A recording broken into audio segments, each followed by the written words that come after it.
La justice est rendue au nom du peuple français. C'est ce qui est écrit. Mais que se passe-t-il quand ce même peuple a l'impression que ses juges ne le représentent plus? La source qu'on analyse aujourd'hui avance une thèse forte. Au cours du dernier demi-siècle, la justice française aurait connu une transformation idéologique radicale. Allez, on plonge dans cet argumentaire pour comprendre comment, selon cette analyse, une institution qui se doit d'être impartiale serait devenue un acteur politique à part entière. Pour commencer, cet avertissement, et il est plutôt dramatique. Il a été prononcé par François Mitterrand lui-même. Ces quelques mots posent tout de suite le décor d'un récit sur le pouvoir immense de la magistrature. Un pouvoir si grand que même un président en fin de mandat semblait le craindre. Mais alors d'où vient cette peur, au juste? D'après notre source, il y a eu un équilibre pendant longtemps entre le politique qui fait la loi et le judiciaire qui l'applique sans parti pris. Mais cet équilibre aurait été complètement bouleversé à la fin des années 60. C'est là que l'histoire de cette transformation commencerait. D'après l'analyse de la source, le péché originel de cette politisation se trouve précisément là. Dans le sillage de mai 68, une nouvelle génération de magistrats, imprégnés des idées révolutionnaires de l'époque, va créer le syndicat de la magistrature. Et attention, il ne s'agissait pas d'une simple association, mais bien d'un outil de combat idéologique. Et là, on découvre un texte qui serait un peu le manifeste de cette nouvelle pensée, la harangue de Baudot, écrit par un membre du syndicat de la magistrature.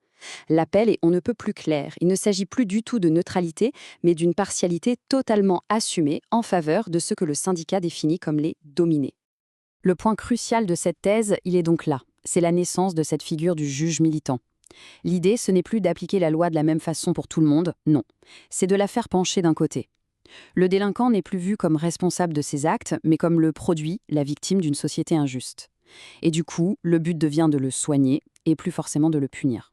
Bon, voyons maintenant comment cette idéologie, qui était au départ minoritaire, aurait réussi, d'après la source, à s'imposer au cœur même de l'appareil judiciaire et à influencer toute la politique pénale française.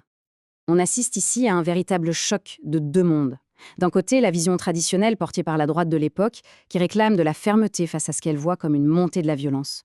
Et de l'autre, la nouvelle doctrine, pour qui la prison est le problème, et non la solution. C'est un dialogue de sourds qui va structurer le débat pendant des décennies. Et puis, 1981, là, tout bascule. L'arrivée de la gauche au pouvoir donne à cette nouvelle philosophie judiciaire les leviers de l'État. Robert Badinter, figure emblématique de l'abolition de la peine de mort, devient garde des Sceaux, avec une mission, transformer en profondeur le système pénal français. Et les réformes sont massives et très rapides. Au-delà de l'abolition, la source met en avant toute une série de mesures qui, selon elle, visent à déconstruire le système répressif. Des libérations massives, la fin des peines planchées. L'objectif est clair, il faut réduire au maximum le recours à la prison. Mais d'après la source, ça ne s'arrête pas là. Ces réformes se seraient accompagnées d'une politisation des carrières. En clair, pour grimper les échelons dans la magistrature, il valait mieux adhérer à cette nouvelle ligne humaniste. Ceux qui pensaient différemment se seraient vus mis sur la touche, ce qui aurait assuré la pérennité de cette vision au sein de l'institution. Abordons maintenant les conséquences que la source attribue à tous ces changements, en se concentrant sur ce qu'elle décrit comme la montée de l'insécurité et les fractures que cela aurait créées dans la société française. On est en 1983. Une note confidentielle adressée à François Mitterrand s'inquiète des tensions entre des jeunes et les forces de l'ordre dans 22 quartiers en France. Ce chiffre va nous servir de point de départ pour mesurer l'évolution de la situation sur le terrain.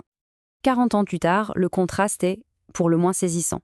Le nombre de ces quartiers, qu'on appelle maintenant quartiers prioritaires ou zones de non-droit selon le point de vue, a littéralement explosé pour atteindre environ 1400. Pour la source, c'est la preuve d'un échec total de la politique pénale menée depuis les années 80.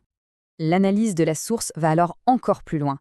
Elle avance que la justice ne s'est pas seulement contentée d'appliquer différemment la loi. Elle aurait commencé à la faire et même à la défaire en s'arrogeant un pouvoir politique. C'est la fameuse théorie du gouvernement des juges. Alors, comment ça se serait passé? L'argument est que le Conseil constitutionnel a, petit à petit, élargi son propre champ de pouvoir.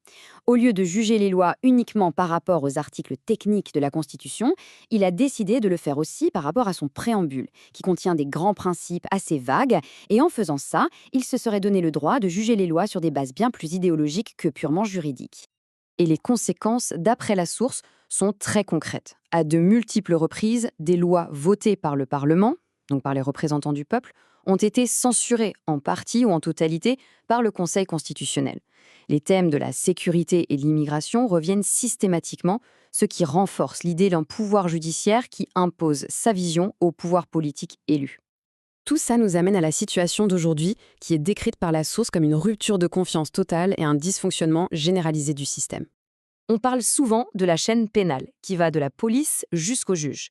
Eh bien, la source décrit cette chaîne comme étant aujourd'hui complètement brisée. D'un côté, les forces de l'ordre ont le sentiment de faire un travail sans fin, d'arrêter des gens qui sont aussitôt dehors. De l'autre, les magistrats se disent contraints par le manque de place en prison et par des lois qui favorisent les peines alternatives. Et au milieu de tout ça, il y a l'opinion publique. Et là, le fossé est juste immense. Sondage après sondage, une majorité écrasante de Français réclame plus de sévérité. C'est un décalage énorme qui, selon l'analyse, alimente une vraie crise de confiance et ce sentiment que la démocratie ne fonctionne plus. Ce chiffre-là, il est peut-être le plus parlant pour quantifier ce que la source nomme le laxisme. Ça veut dire qu'en moyenne, la peine qui est effectivement prononcée ne représente qu'un cinquième de la peine maximale encourue. Autrement dit, pour un délinquant, le risque pénal paraîtrait bien faible au regard de ce que prévoit la loi. Et puis il y a eu l'affaire du mur des cons. Pour beaucoup, c'est le point culminant, la preuve ultime de cette dérive aux yeux du grand public. En 2013, on découvre dans les locaux du syndicat de la magistrature ce panneau où sont affichées les photos de leurs ennemis, des politiques, des journalistes et même des parents de victimes. Mais, chose incroyable, aucun grand criminel. Cette citation, elle vient d'un père dont la fille a été assassinée et qui a découvert sa propre photo clouée sur ce mur. C'est tout simplement dévastateur. Ça résume le choc ressenti par une partie de l'opinion. Pour ces magistrats militants, l'adversaire n'était pas le crime, mais ceux qui le dénonçaient.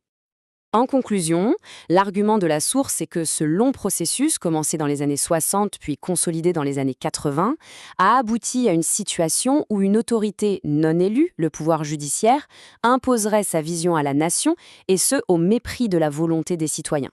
C'est, selon cette thèse, une véritable crise de la démocratie. Tout ça nous laisse avec une question qui est fondamentale.